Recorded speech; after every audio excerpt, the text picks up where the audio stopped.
आज हम करेंगे पाठ या चैप्टर मेले का ऊँट।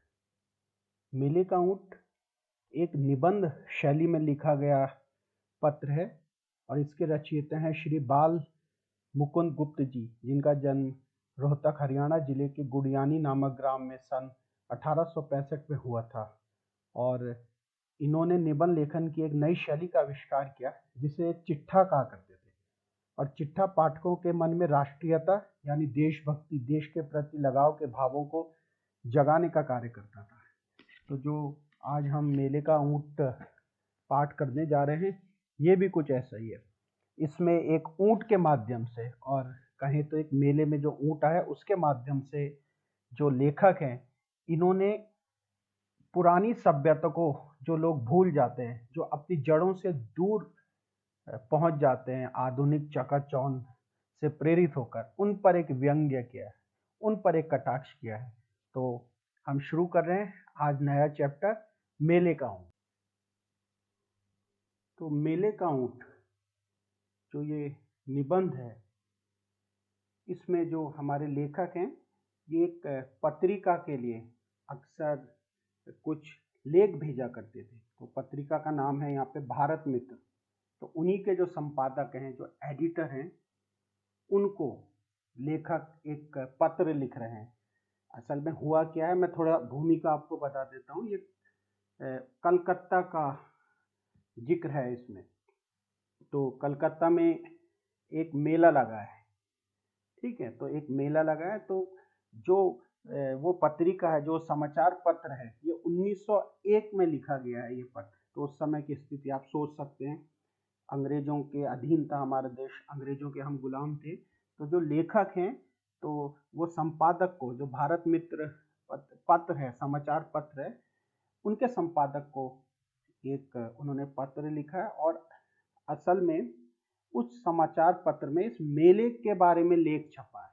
जो ये मेला एक लगा है शहर में, तो उसके बारे में होता है ना, अखबारों में कहीं कोई मेला लगा है तो हम देखते हैं अखबार में उसके बारे में लेख लिखा जाता है कि इस मेले में ये चीज़ है, वो चीज़ है। तो उसी का जिक्र करते हुए लेखक संपादक को कह रहे हैं कि भारत मित्र संपादक, और खूब थोड़ा व्यंग शैली में आप इंजॉय करेंगे इसमें, करेंगे इसको। और व्यंग से ही शुरुआत कर रहे हैं। दूध बताशे पीते रहो, खूब खुश रहो, खाते पीते रहो, भांग भेजी सो अच्छी थी। थोड़े भंग के नशे में भी हैं ये, जब मेले में गए जो लेखक है। फिर वैसे ही भेजना, हो सकता है वो आपस में मित्र भी रहे होंगे, वो संपादक और जो ये गुप्त जी हैं, हमारे बाल मुकुंद गुप्त जी जो लेखक हैं इस निबंध के। तो वो कह रहे हैं कि आपका जो मैं भारत मित्र ये आपका समाचार पत्र पढ़ रहा था या उसमें अपना लेख टटोल रहा था, तो उसमें एक जो मेला लगा हुआ है, मोहन मेला, मोहन मेले का जो लेख था उस पर मेरी निगाह पड़ी। तो मुझे बहुत आश्चर्य हुआ। आश्चर्य इसलिए हुआ क्योंकि आप तो एक संपादक हैं, और जो संपादक होता है उसकी दृष्टि तो एकदम गिद्ध दृष्टि होनी चाहिए। तो लेखक अपनी बात को आगे बढ़ाते हुए संपादक से कहते हैं कि भाई, जो मोहन मेले में आप गए थे या आपने जो वहाँ की रिपोर्टिंग करी, जिसके बारे में अपने समाचार पत्र में छापा, वहाँ पे आपका ध्यान एक दो पैसे की पूरी की तरफ तो गया। होता है ना, मेले में बहुत सारे स्टॉल लगे हुए रहते हैं, कहीं पूरी बिक रही है, कहीं जलेबी बिक रही है, कहीं गोलगप्पे, कहीं चाट, कहीं पाव भाजी। तो यही व्यंग कर रहे हैं कि भाई, जब आप मेला घूमने गए, मेले को अपने पत्र में छापने के लिए जब आपने वहाँ रिपोर्टिंग करने गए, तो आपका ध्यान इन चीज़ों पे तो गया कि एक दो पैसे की पूरी कहाँ है, बिक रही है, कुछ सस्ता बिक रहा है, कुछ महंगा बिक रहा है। और पता ही नहीं आप कुछ घर से खाकर भी गए थे कि यहाँ भूखे ही चल दी, जो आपका ध्यान खाने पीने की तरफ ज़्यादा था। पैसे के जो एक पैसे की पूरी थी मेले में, भले ही 2 पैसे में मिले, 3 पैसे में मिले, उसका हमें कोई आश्चर्य नहीं है। होता है ना, मेले में चीज़ें महंगी मिलती हैं। कभी कभी वो दूर दूर से अपने स्टॉल लेके लोग आते हैं, तो वो चाहते हैं कि हम भी थोड़ा कमा लें। तो ऐसी उटपटांग चीज़ें तो आपने बहुत देखी। भाई, कुछ काम की भी तो देख लेते, कुछ ऐसा भी देख लेते जो किसी ने नहीं देखा। आप एक संपादक हैं, आपने वहाँ हर चीज़ देखी। कि एक वो भी देखा कि एक 1100 संतरों का एक पोस्ट कार्ड बना हुआ था, मेले में लगा होगा, कुछ संतरों का एक पोस्ट कार्ड बनाया गया होगा, ठीक है, सब कुछ देख लिया आपने, लेकिन आपको आपकी बाईं तरफ बैठा हुआ एक ऊंट नहीं दिखा। आप देखिए ये मेले का दृश्य, खूब रौनक है। ये तो आज कल की पिक्चर है, पर ये 1901 में आप कल्पना कर सकते हैं कि वो मेले का दृश्य कैसा रहा होगा। तो यही हमारे लेखक कह रहे हैं कि भाई सब कुछ देख लिया तुमने, पर तुम्हें वहां पे बाईं तरफ बैठा हुआ एक ऊंट नहीं दिखाई दिया। और ये कलकत्ता का है जो मेले का दृश्य है। तो कलकत्ता में तो ऊंट वगैरह इतने ज्यादा पाए नहीं जाते, होते ही नहीं है, बहुत दुर्लभ चीज है। ठीक है, तो वहां मेले में लाया गया था ऊंट को। होता है छोटे में कभी, अब तो खैर तकनीक टेक्नोलॉजी बहुत आगे बढ़ गई, आप यूट्यूब में वीडियोस में सब देख लेते, लेकिन हम भी जब छोटे थे या कभी छोटा बच्चा था, शहर में कुछ हाथी आया है सर्कस में, तो सबको एक उत्साह रहता था हाथी देखना है, या कुछ भालू आया है। तो ऐसे ही उस मेले में ऊंट को भी लाया गया था, क्योंकि कलकत्ता वालों के लिए ऊंट कोई नई चीज रही होगी उस तरफ उस समय। ठीक है, क्योंकि अधिकतर पढ़ा होगा उन्होंने इसके बारे में, पर देखा नहीं है। तो वहां पे एक ऊंट भी था, और लोग उस ऊंट को देख रहे थे, हंस रहे थे, बातें बना रहे थे।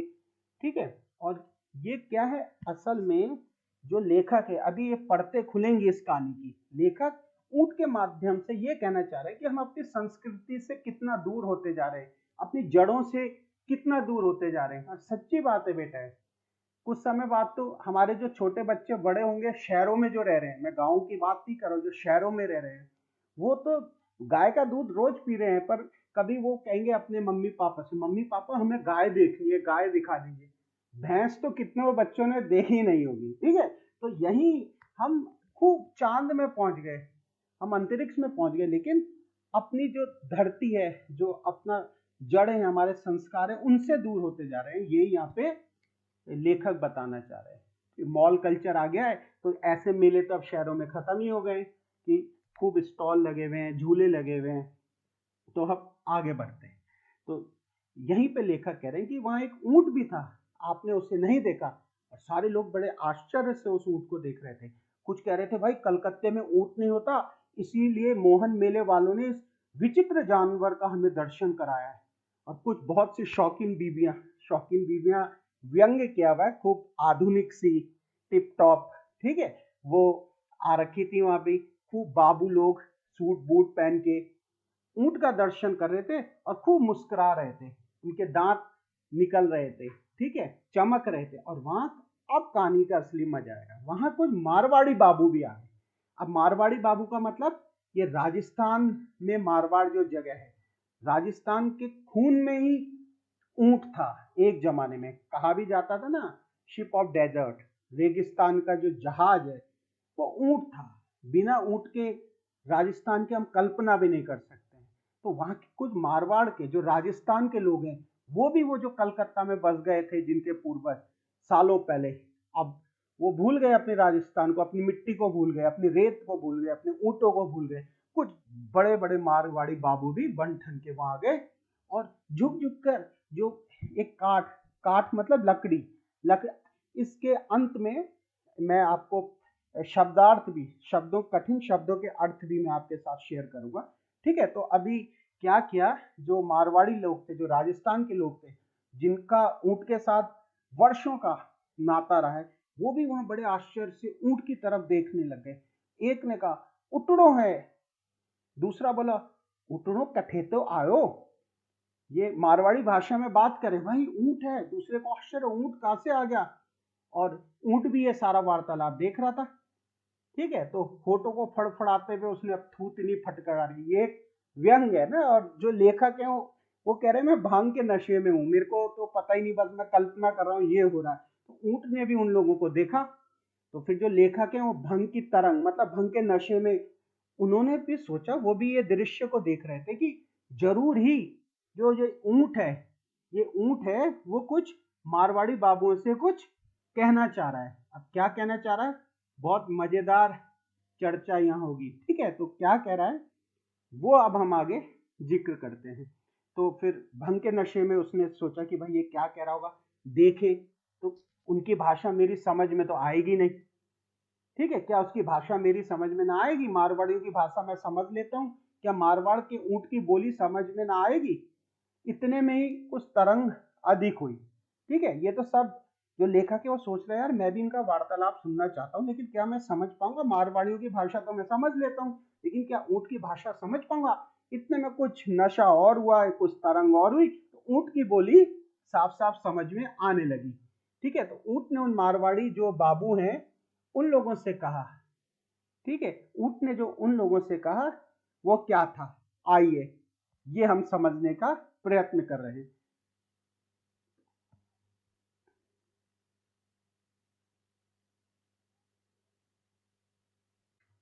ऊँट बोला उन मारवाड़ियों से जो ऊँट को पहचान नहीं पा रहे थे, उन्हें बड़ा आश्चर्य हो रहा था ये कहाँ से आ गया, कैसे आ गया, और मारवाड़ियों और ऊँटों का क्या रिश्ता है, मैं आपको एक फोटो, एक पिक्चर के माध्यम से दिखाना चाहता हूँ। ये देखिए मारवाड़ के दृश्य हैं, ये मारवाड़ की पारंपरिक वेशभूषा है। ये आपको दिख रहा है स्क्रीन के दाईं तरफ एक मारवाड़ी पुरुष है, बाईं तरफ मारवाड़ी महिलाएं हैं, और ये मारवाड़, ये रेगिस्तान है, बिना ऊँट के कल्पना भी नहीं की जा सकती थी।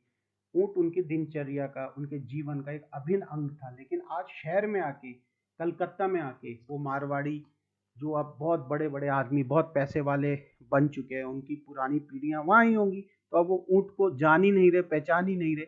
इसलिए ऊँट को बहुत बुरी लगी उनकी बात कि वो, तो ऊँट उनको क्या बोलता है सुनिए। ऊँट कह रहा है बेटा तुम तो अभी छोटे बच्चे हो, तुम क्या जानोगे, ठीक है, मैं तो बहुत पुराना हूँ, मैं तो बहुत, मेरी उम्र बहुत हो गई, तुम तो अभी छोटे हो। यदि कोई मेरी उम्र का होता तो वो जानता, तुम्हारे बाप के बाप, तुम्हारे दादा लोग जानते थे मैं क्या हूँ, कौन हूँ। तुम्हें क्या पता अपनी मिट्टी की सुगंध, तुम्हें क्या पता अपनी जड़ें। तुमने तो यहाँ कलकत्ता में महलों में जन्म लिया है, चांदी का चम्मच मुंह में लेके आप लोग पैदा हुए हैं। तुम तो अमीर हो, विरासत के पोतड़ों के अमीर हो, तुम्हें तो सब कुछ प्लेट में, थाली में सजा मिला है। ठीक है, और चीजें हैं मेले में, और भी तुम्हारे मतलब की, उन्हें देखो जाओ।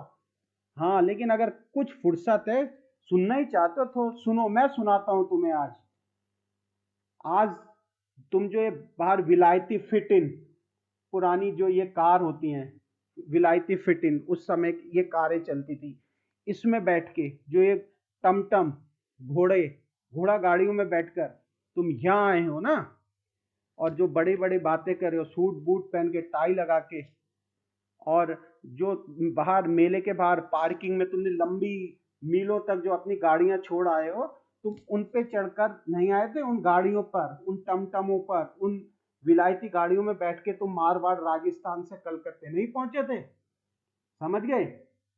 ये तो अभी जन्मी हुई है तुम्हारे साथ की नई नई चीजें हैं, पहले नहीं थी ये। ठीक है, तुम्हारे बाप 50 साल के भी नहीं होंगे, वो भी मुझे अच्छे ढंग से नहीं पहचानते होंगे। मैं तो तुम्हारे दादा परदादे के जमाने का हूँ, मेरी जड़ें इतनी गहरी हैं। समझ रहे हो? तो ये बात ऊंट मारवाड़ियों को कह रहा है। हाँ, उनके भी बाप हो तो मुझे पहचानेंगे, जो तुम्हारे पिताजी लोग हैं ना, ये तुम्हारे दादाजी वगैरह, वो मुझे पहचान सकते हैं। उनको मैं ही अपनी पीठ पे लाद कर कलकत्ते लाया हूँ। उन्हें बुलाओ, वे हो तो मुझे पहचान ले।